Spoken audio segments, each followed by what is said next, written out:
చెప్పండి కైలాష్ నేత గారు చెప్పండి. ఏంటి కొరతకు రీజన్ ఏంటి, రైతుల ఇబ్బందికి ఏంటిది కారణం ఏంటి అనేది, ఎందుకంటే ఎక్కడ మిస్ అయింది? అవును మేడం, నమస్కారం. మీకు కానీ హెచ్ఎంటీవీ యాజమాన్యానికి, ప్రేక్షకులకు, ప్యానల్ ఉన్న మా సోదరుడు బాలరాజు గారికి, బీజేపీ అల్జాపూర్ సీనన్నకు అందరికి కూడా నమస్కారం. తాడూరి శ్రీనివాస్ గారు, తాడూరు సీనన్న గారికి నమస్కారం. ఇవాళ అన్నదాత కొద్దిగా ఇబ్బంది పడుతున్నటువంటి మాట వాస్తవం. మనం అందరం కూడా కళ్ళ ముందు కనపడుతున్నటువంటి దాన్ని కాదనలేనటువంటి సత్యం. కానీ ఇది కావాలని ఇవాళ రైతులని మరింత ఉబ్బిలోకి, మరింత ఇబ్బందులోకి నెట్టడానికి ఇవాళ రాజకీయ పక్షాలు చేస్తున్నటువంటి తీరుని మేమందరం కూడా కలత చెందుతున్నాం, బాధపడుతున్నాం. ఎందుకంటే సరే, ఇవాళ కేంద్రం నుంచి ఇంకా 2.5 లక్షల యూరియా టన్నులు రావాల్సినటువంటి, మెట్రిక్ టన్నులు రావాల్సినటువంటి అవసరం ఉండే. ప్రభుత్వం చేయాల్సినటువంటి అన్ని పనులు కూడా చేసింది. సీజన్కి ఎంత అవసరం ఉన్నది అధికారులతో మాట్లాడినరు. ఎంత ఇవాళ కల్టివేషన్ పోతా ఉన్నారు, దానికి ఎంత అవసరం ఉండే. సరే, అక్కడక్కడ ఎక్కడైనా ఒకరిద్దరు ముగ్గురు బ్లాక్ మార్కెట్ చేస్తే వాళ్ళందరినీ కూడా అరెస్ట్ చేయడం జరుగుతుంది. కానీ ఇక్కడ రాజకీయ నాయకులు కానీ, కాంగ్రెస్ పార్టీ కానీ దీన్ని ఏదో కావాలని చెప్పేసి మసిబుసి మారడికాయ చేసేటువంటి ప్రయత్నం, మేము చేసినటువంటి ఆరోపణ ఏదైతుందో దీన్ని తీవ్రంగా ఖండిస్తున్నాం. ఇవాళ రైతులకు మనందరం కూడా అన్ని ప్రభుత్వాలు మన పక్కకు పెడితే ఎంత చేసినా తక్కువే అని మరొకసారి మనం చేస్తా ఉన్నా. ఎందుకంటే ఇవాళ నువ్వు ఈ దేశ ప్రగతి మొత్తం కూడా నువ్వు ఎంత ఆ ప్రపంచంలో మొదటి స్థానంలో ఉన్న చివరాఖరికి మనకు రైతులు లేకపోతే ఇదంతా శూన్యం అనేది మాట మనవి చేస్తా ఉన్నా.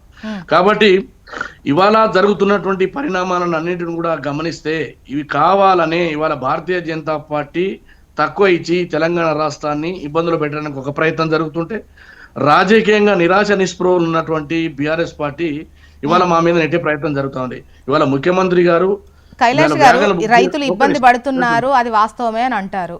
At the same time line లో నిలబడే ఓపిక లేక ధర్నాలు చేస్తున్నారని అనడం కావచ్చు, వాళ్ళు ఎవరో తీసుకొచ్చి వాళ్ళని కూర్చోబెడుతున్నారు అనడం కావచ్చు, అది ఎంతవరకు సబబు? ఒక్క నిమిషం, లెట్ మీ ఫినిష్. ఇవాళ ముఖ్యమంత్రి గారు పని చేస్తలేరు, రైతులను పట్టించుకుంటలేరు అనేటువంటి మాట మీద నేను సమాధానం చెప్పదలుచుకున్నా. అనేక సహకార సంఘాల ద్వారా పంపిణీ చేయడానికి, అంటే మైక్రో లెవెల్ కిందికి పోవాలనేటువంటి ఆలోచన కానీ, పోలీసు వాళ్ళని పెట్టడం కానీ, లేదా టోకెన్లు ఇవ్వడం కానీ, సిరాలు వేయడం కానీ, ఆఫీసర్లను పెట్టడం కానీ, తర్వాత వ్యాగన్లను బుక్ చేయడం కానీ, అన్ని కార్యక్రమాలను రైతుల యొక్క సంక్షేమం కొరకు వారికి భరోసా ఇవ్వడానికి ఈ ప్రభుత్వం, ముఖ్యమంత్రి గారు ఇప్పటికే అన్ని పనులు చేశారు. కేంద్ర ప్రభుత్వానికి కూడా వినతులు ఇచ్చాము. పార్లమెంట్ హాల్లో ధర్నాలు చేయడం జరిగింది.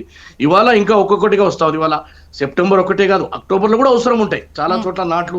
ఇవాళ కాల్వ కింద ఉన్నటువంటి ప్రాంతంలో, ఏదైతే కెనాలు కేంద్రంలో ఉన్నటువంటి ప్రాంతాల్లో ఇప్పుడు నాట్లు వేస్తారు కొంతమంది. మీ ఇక్కడ నల్గొండ జిల్లా ఈ ప్రాంతంలో ముందుగా వేస్తారు, ఏదైతే వర్ష ఆధారం మీద, బోర్ల మీద ఆధారపడేవారు. కానీ కాలువల మీద అటువంటి ప్రాంతంలో మాత్రం వీళ్ళు ఏం చేస్తారు, ఇప్పుడు చేసేటువంటి జరుగుతూ ఉంటారు. కాబట్టి వీటిని అన్నిటిని కూడా దృష్టిలో పెట్టుకొని ఎక్కడెక్కడైతే మరి రైతులకు ఎరువు ఇబ్బంది అవుతానో వాళ్ళన్నింటినీ కూడా స్టాకులు అన్ని తీసుకుపోయి చేయడం జరుగుతుంది.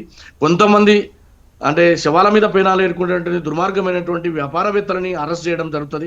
అంతేగాని ఇక్కడ కాంగ్రెస్ వాళ్ళు 40 బస్తాలు, 50 బస్తాలు, 1,00,000 బస్తాలు ఇంట్లో తీసుకుపోయి తినేటువంటి బ్రెడ్ కాదు, లేకపోతే అవేం బియ్యం కాదు.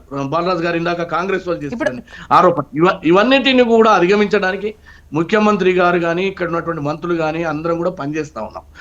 మీరు అన్నటువంటి దాంట్లో నేను ఏకీపించడానికి ఒకే ఒక కారణం ఏంటంటే, ఇబ్బంది పడుతున్నారు, దొరకదేమో అన్నటువంటి ఆందోళనతోటి చాలా మంది ఇబ్బందులు వాళ్ళు తమ ఆవేదన వ్యక్తం చేశారు. వాటిని అన్నింటిని కూడా ముఖ్యమంత్రి గారు, కైలాష్ గారు, దొరకదేమో కాదండి. ఇప్పుడు 10 ఎకరాలు, 12 ఎకరాలు వేసిన వాళ్లకు ఒక్క బస్తా కోసం ఒక్క బస్తా ఇస్తారటండి. ఎందుకంటే ఇక్కడ ఇది ఎవరో పార్టీకి సంబంధించి కాదు నేను మాట్లాడేది. మాకు వచ్చిన విజువల్స్, మాకు వచ్చిన రైతులు పంపిన బైట్స్, అవి వాటిని బట్టి చెప్తున్నాను. మాకు 10-12 ఎకరాలు ఉంది, నేను నెల అవుతుంది నాకు టోకెన్ ఇచ్చి, ఒక్క బస్తా ఇస్తారట. ఒక్క బస్తా ఏం చేసుకోను, అది కూడా ఇప్పుడు ఇస్తారో తెలీదు, ఇంకా లైన్లో నిలబడ్డా అని చెప్పేసేసి ఏ మైక్ వస్తే ఆ మైక్, అది మన మైకా లేకపోతే వేరే ఛానల్ అని కాదు, మీడియాకు వస్తున్నటువంటి బైట్స్ మీరు చూస్తూనే ఉన్నారు కదా. పోనీ సో ఇవ్వట్లేదు అంటే అక్కడ రైతులు రాదనుకోని ఆందోళన చేస్తున్నారు కదా, రావట్లేదు అనేది ఇక్కడ చెప్పదలుచుకున్నా.